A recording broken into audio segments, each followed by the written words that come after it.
Good morning, brothers, sisters, and friends. Welcome to our weekly Sunday morning service. Today is September 27th, year 20 of 20.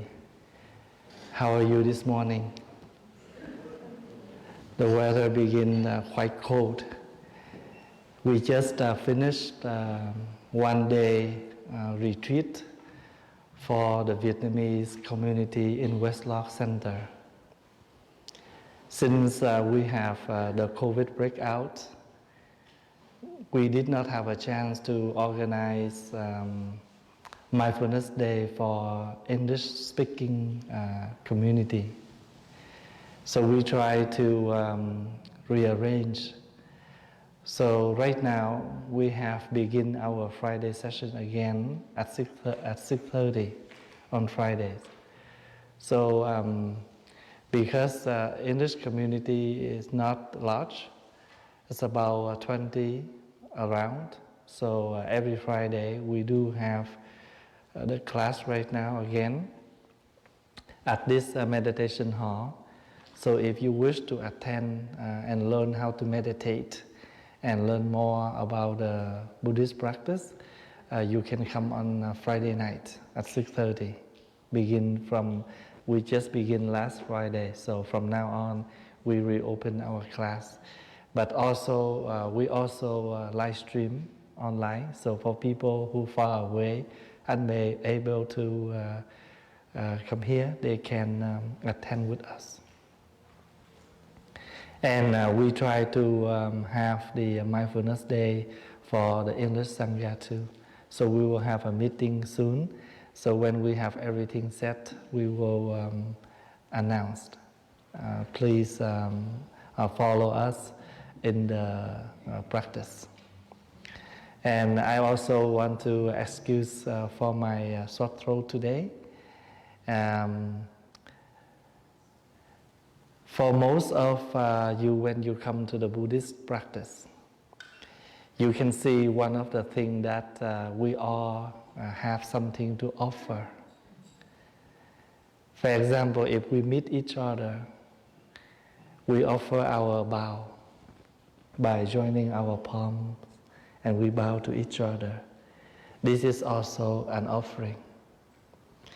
You can see that we also bring to the Buddha and we place on the altar. There are 5 things that you can offer in the Buddhist practice, in the Buddhist tradition. Flowers, fruits, water, candles, incense. So these are the 5 things that you can offer. And each of the thing that you bring to offer, they have the meaning. Offering is just a reminding. Because life, we do need each other, that we offer each other. When you come to the temple, you say, Thay, do you need any help? Is that your offering? You offer to help. So I will ask you, yeah, please give me a hand. Sometimes you can reflect that life. One of the beautiful things about life is we're able to give and we're able to receive. We are not only just receive, but no giving. So the beautiful thing in this life is we do receiving and we do giving.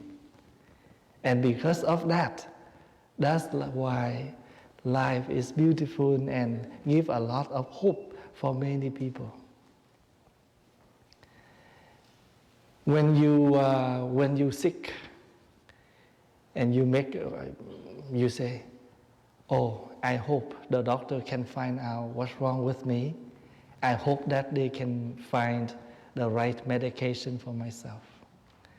So what is that you hope? That you can find the right medication to treat your sickness. And the doctor offer his help. So in Buddhist practice, we do offer flower fruits to the Buddha.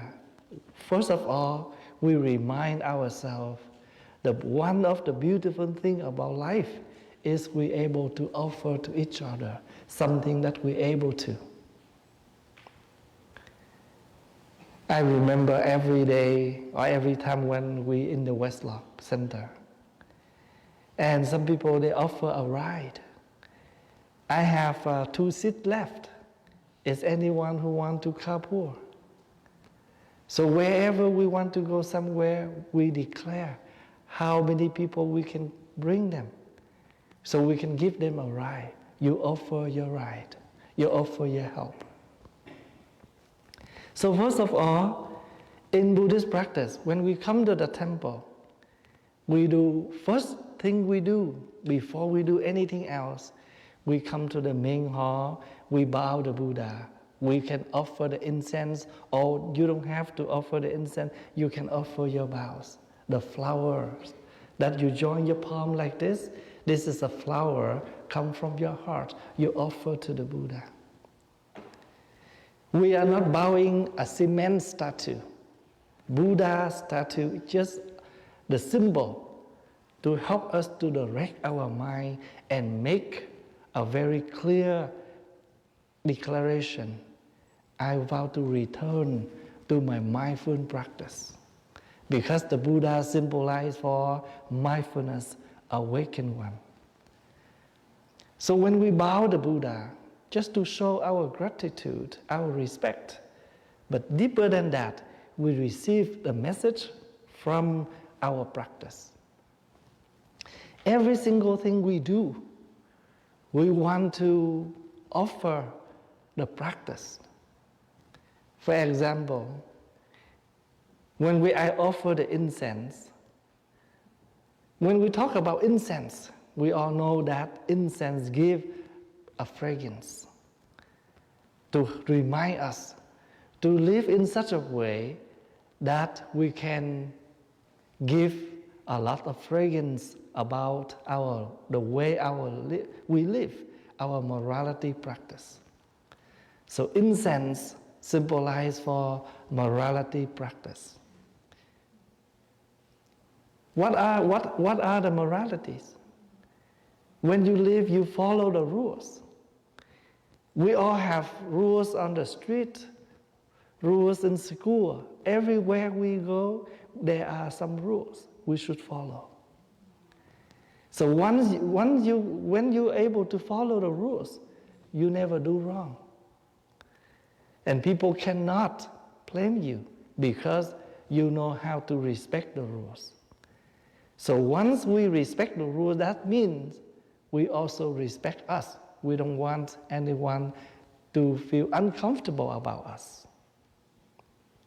For example, if we go to somewhere in the public and now we're not allowed to smoke, but if you break the rule, you smoke, people will look at you, look like you're very weird, right? So when we offer the incense to remind ourselves, we have to practice in such a way that we can bring out the incense, the smell, the good smell, the fragrance, so people feel good about it.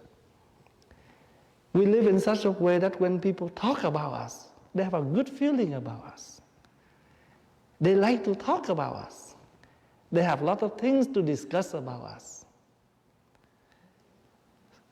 So anything we do in this life, if we are mindful enough, the way we live is a kind of offering the practice, the symbol, the morality, the role of the lecture for someone can look at us and learn from us. So when we come to the Sunday morning service, and we know that about 10-15, we try to bring the community together and practice sitting meditation. So from that moment on, we all should respect the atmosphere, the environment by walk slowly, less talk, or even no more talking. So we practice in such a way that people come in, hundreds of people, but look like no one here. Because we all invest ourselves into the practice. And the people who are sitting in the practice of meditation, they give us the signal. We all need silence. We all need quiet moment. So you can offer the flower, symbolized for the beauty. We all love flower because flower look beautiful. And we learn and we make the vow, I vow to live like the flower. Always bring beauty to others. But also remind us another meaning, impermanent of life. No matter how fresh, how beauty, later, few more days, the flower will be die. Impermanent is something will happen to us regularly. So do not forget that life is short. We can tell when we were born, but we are unable to tell when we will die. So because of that, we need to appreciate, we need to respect the presence of each other, because we may not see that person again. I attend thousands of funerals since I live in Edmonton. 35 years, I serve the community in many ways. And funerals is one of the things that I attend a lot. And I have witnessed many different type of death. So with me, attending a funeral is also a practice, because that gives me a lot of lecture, a lot of reminding that I should do something when I can, because maybe tomorrow I'm unable to continue my work. No matter how old are you, no matter how old we are, because sick not only happen on seniors. Sickness can happen to any one of us, even we are so young. Death can happen to any one of us. I just back from Vancouver on Friday because I attend a funeral in Vancouver for a young brother, only 21 years old. That morning he used to wake up and go to school. His mother didn't see him, so she opened the door and he already collapsed. And she called 911. Emergency came and they just say, sorry, he's gone. And the mother is so pained because his father just passed away 1 year ago at the age of 39. And now he passed away at the age of 21. So within a year or two persons in the family depart at a very young age. No sickness at all, no disease at all. So why I go there? Because the mother called me. She suffered and she wished that I can be there for her. So I make a trip all the way to Vancouver. And when I was there, and we know that there was a venerable who is also sick in Victoria. So I was in Victoria for 1 day to visit that monk. Because with me, I always try my best to do something that I can. Because if I say, okay, I can come back to visit him next time, I may not have a chance to. Because this happened to me a lot of time already. When some of the members, I know they are not well, they are sick. And because of my busy schedule, I delay my visit. But many times that I am unable to have a chance to come to visit them before they leave. So flower give us two things to practice: beautiful and impermanent. So whenever you offer the flower, not because the Buddha needs the flower, but we want to offer the message to us and to everyone around. So when we offer the fruit, that reminds us, fruit symbolizes for the result.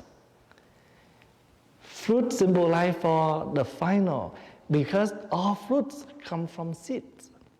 So make sure you plant the good seeds to receive the good fruit.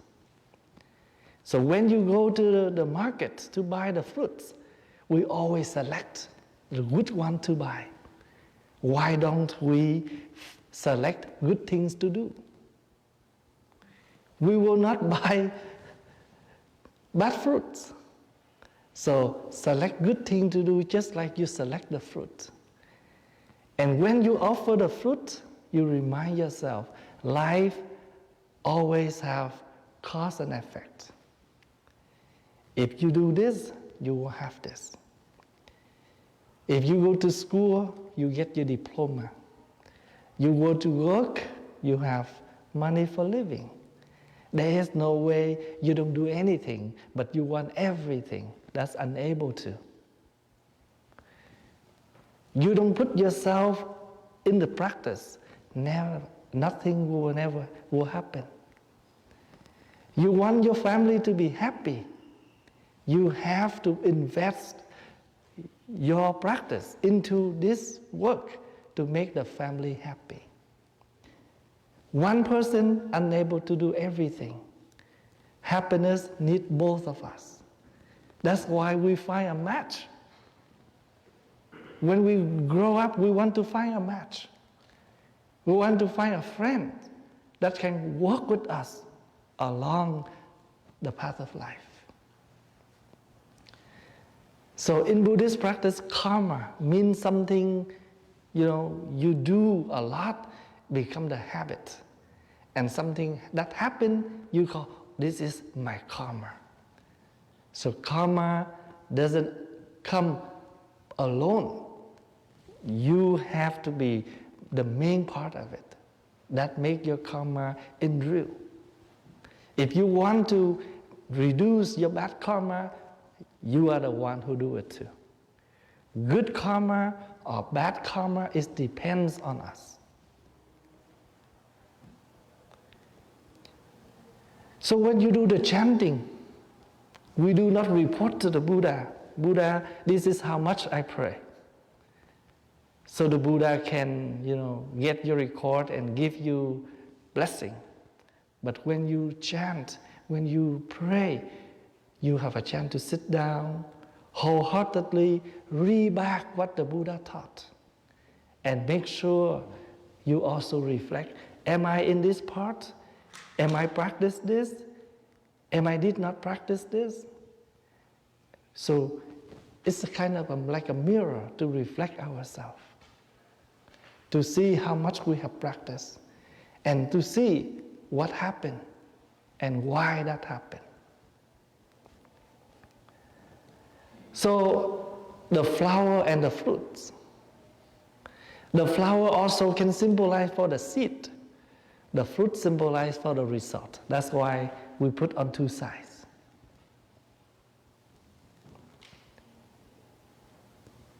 And beside the flower, the fruits, the incense, we have candles.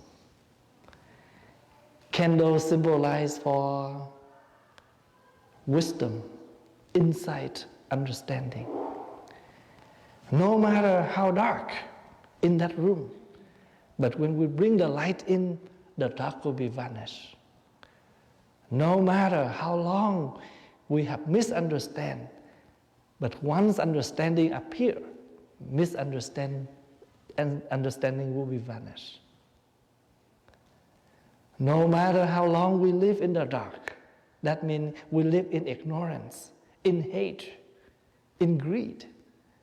But with the light of mindfulness, all of that will be shining up clearly, and we will see the way, the path.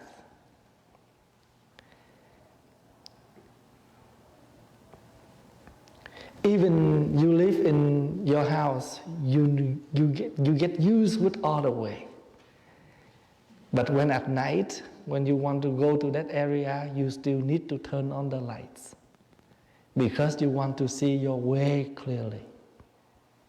Is that true? Same thing. We are unable to do anything if we don't know how. We are unable to go anywhere if we don't know the way. So Dharma is the path, is the way. So you have read that little verse every Sunday morning. The Dharma is deep and lovely. This is the Gatha written by the queen. She, a lot later, she became the first lady king in China. So when she learned the Buddhist practice, she's so touched, and she wrote this poem. And later on, we take this poem and we put in front of every chanting book. So today, I want to inform one thing about offering. So you may be curious why every time we go to temple, we buy something to offer. But actually, when we do offering, in our mind, we raise the word offering. And that brings us the message, the practice. We need to offer ourselves to this world. You offer yourself to your family. We are not slaves. We're happy to offer. Why I need to wash the dishes? I offer my help. But not I'm the abbot and I don't wash the dishes. Not because I am the abbot, I don't wash washroom. I don't clean the washroom. I do clean washroom. I do clean the houses. I do wash the dishes. I do help in the kitchen because it's my pleasure to offer my help. So life will be more beautiful if we know how to offer each other. Do not think, why I need to work for him, why I need to do that for her. If you think that, that's a negative thinking. And that never brings beautiful when you work, never brings joyful when you do. But now you say, I'm happy to offer my help. Just one positive thought like that, everything will be beautiful. You can smile, you can help, you can do without any problems, any complaint. So I hope that now you have understand a little bit about the word offering and the practicing offering in Buddhist practice. And bring that into life. You're offering to the Buddha once a while, just a reminding, but we need you to see that Buddha around us. We need to do offering every morning, every day, because we are Buddhas. You are Bodhisattvas. And these Buddhas, these Bodhisattvas need a lot of offering. This statue of the Buddha, he doesn't need. We need. So whatever you offer to him, I will be the one who take it. I will benefit from that. So thank you for your practice, your offering yourself, your presence every morning, every Sunday morning. Have a good weekend.